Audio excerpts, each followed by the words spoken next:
السلام علیکم۔ امید ہے کہ آپ بخیر ہوں گے، عافیت کے ساتھ ہوں گے۔ موسم بھی کافی اچھا ہو چکا ہے، دھوپ بھی کافی نکھری نکل رہی ہے۔ میں بھی ٹھیک ٹھاک ہوں۔ آپ کے دیے ہوئے فومنٹ، آپ کے دیے ہوئے شیئر، آپ کے ویوز، آپ کے لائکس ہمت دیتے ہیں، طاقت دیتے ہیں۔ میرے بھائی، موت جو ہے نا، موت روح کا جسم سے نکل جانا ہی موت نہیں ہے۔ انسان کے جسم سے روح نکل گئی اور وہ مر گیا، یہ حق ہے، یہ سچ ہے، کیونکہ اللہ نے کہا ہے کل نفس ذائقۃ الموت، ہر جی روح کو، ہر جی نفس کو موت کا مزہ چکھنا ہے۔ یہ ایک حقیقت ہے، اس سے انکار نہیں ہے۔ لیکن موت بھی کئی طرح کی ہوتی ہے۔ اپنی آزادی کے لیے جدوجہد نہ کرنا۔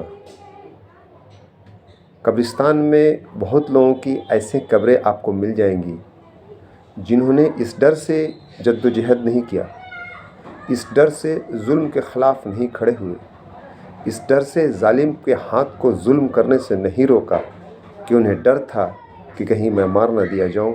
ان کی قبریں بھی میں نے قبرستان میں دیکھی ہے۔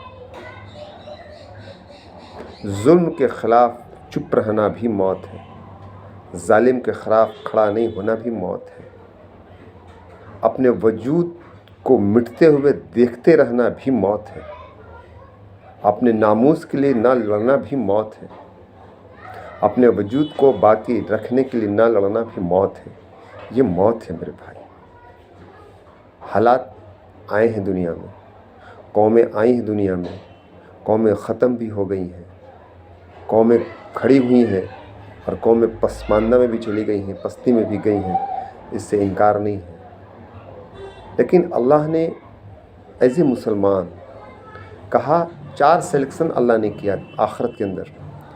تمام روح میں سے تمام انبیاء کو نکالا اور ان تمام انبیاء میں سے حضرت محمد صلی اللہ علیہ وسلم کو نکالا، ان تمام روحوں کو نکالا، ان تمام روحوں سے حضرت محمد صلی اللہ علیہ وسلم سے پہلے تمام انبیاء کی قوم کو الگ کیا، اور ان تمام روح میں سے حضرت محمد صلی اللہ علیہ وسلم کے ساتھ جو لوگ رہیں گے اور قیامت تک اس دین کو جو لوگ چلیں گے لے کر، ان کو الگ کیا۔ ہمارا جو وجود دنیا میں ہے نا، یہ ایسے نہیں ہے۔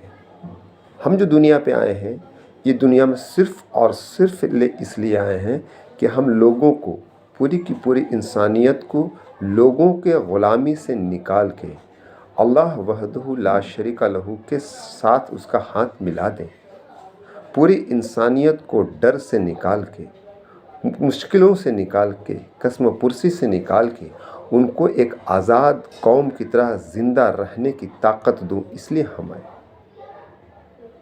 پوری انسانیت کو ظلم سے روک کے، بربریت سے روک کے، ہم اللہ کے ساتھ ان کا رشتہ جوڑ کر اور پوری دنیا میں ان کے ذریعے امن کو پھیلا کر، سکون کو پھیلا کر ہم اس لیے آئے۔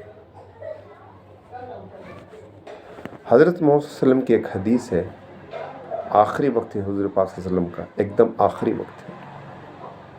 چند صحابہ کرام کھڑے ہیں، اللہ کے رسول کے زبان سے ایک بات نکلتی ہے کہ اے لوگوں، مجھے تمہاری غربت سے ڈر نہیں لگتا ہے، مجھے تمہاری امیری سے ڈر لگتا ہے۔ غربت جب آئے گی، اثاثے جب کم ہوں گے انسان کے پاس، جب چیزیں کم ہوں گی، تو انسان موت سے ڈرے گا نہیں، اللہ کے لیے قربان ہونے سے ڈرے گا نہیں، اللہ کے لیے اپنا سب کچھ لگا دینے سے ڈرے گا نہیں۔ لیکن جب محنت کرے گا اور محنت کر کے مالے اکٹھا کرے گا اور اسباب اکٹھا کرے گا اور اپنے لیے جاہ و جلال اکٹھا کرے گا، اپنے لیے حسم اور خصم اکٹھا کرے گا، تو پھر اس کی امیری اس کو لے کے بیٹھ جائے گی۔ کل تک وہ سورج کی طرح چمکتا ہوا لگ رہا تھا، آج وہ زمین پہ گرا ہوا ایک ڈھیلے کی شکل میں ہو جاتا ہے۔ اس لیے میرے بھائی، موت کے ڈر سے ہم نکلیں۔ مرنا بہرحال ہے،